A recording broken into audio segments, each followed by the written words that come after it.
When one door closes, another opens, but we often look so long and so regretfully upon the closed door that we do not see the one which is open for us.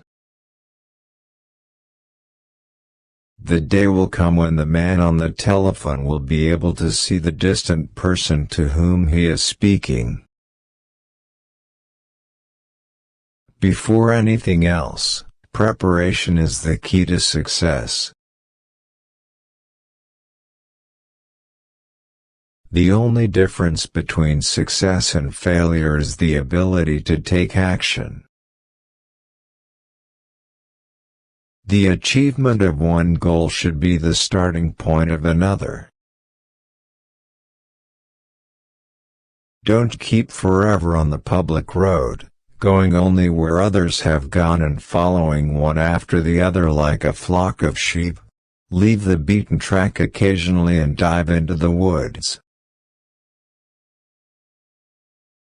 Great discoveries and improvements invariably involve the cooperation of many minds. Concentrate all your thoughts upon the work at hand. The sun's rays do not burn until brought to a focus. I have traveled around the globe. I have seen the Canadian and American Rockies, the Andes, the Alps, and the Highlands of Scotland, but for simple beauty, Cape Breton outrivals them all. Sometimes we stare so long at a door that is closing that we see too late the one that is open. You cannot force ideas. Successful ideas are the result of slow growth. Ideas do not reach perfection in a day, no matter how much study is put upon them. A man, as a general rule, owes very little to what he is born with. A man is what he makes of himself. One day, every major city in America will have a telephone. What this power is I cannot say. All I know is that it exists and it becomes available only when a man is in that state of mind in which he knows exactly what he wants and is fully determined not to quit until he finds it. God has strewn our paths with wonders, and we certainly should not go through life with our eyes shut.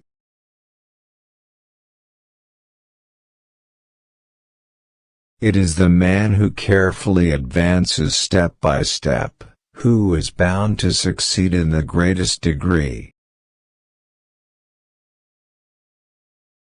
The most successful men in the end are those whose success is the result of steady accretion. The inventor is a man who looks around upon the world and is not contented with things as they are.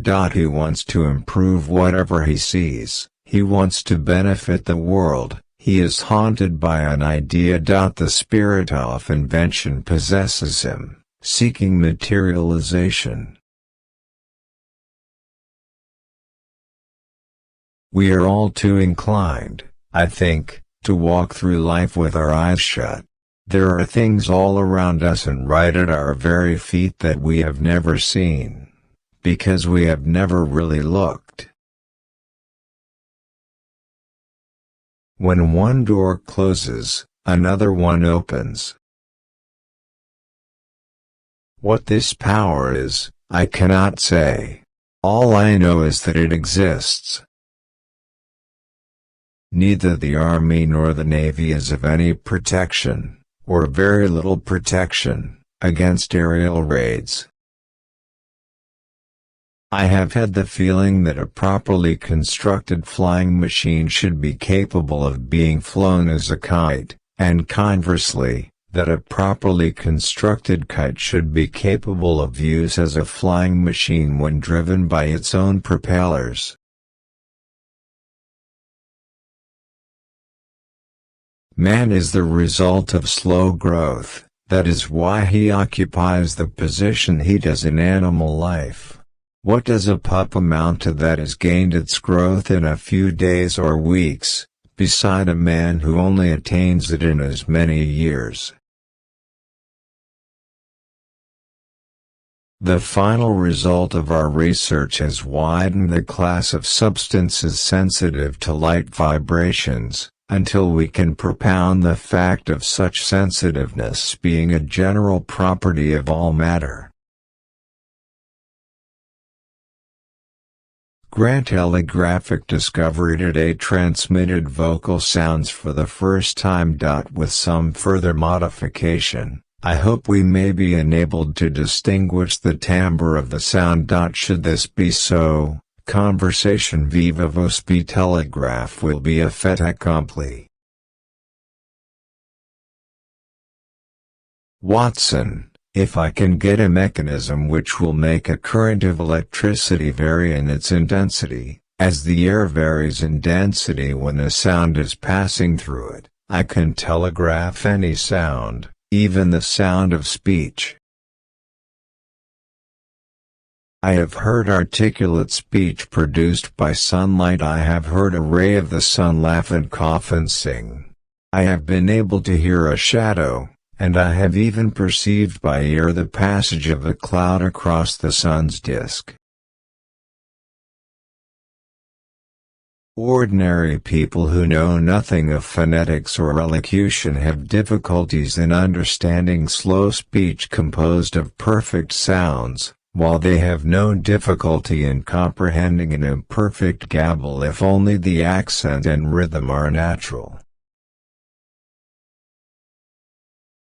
Great discoveries and improvements invariably involve the cooperation of many minds. I may be given credit for having blazed the trail, but when I look at the subsequent developments, I feel the credit is due to others rather than to myself. Wherever you find the inventor, you can give him wealth or take everything he has, and he will keep inventing. He can no more help inventing than he can help thinking or breathing.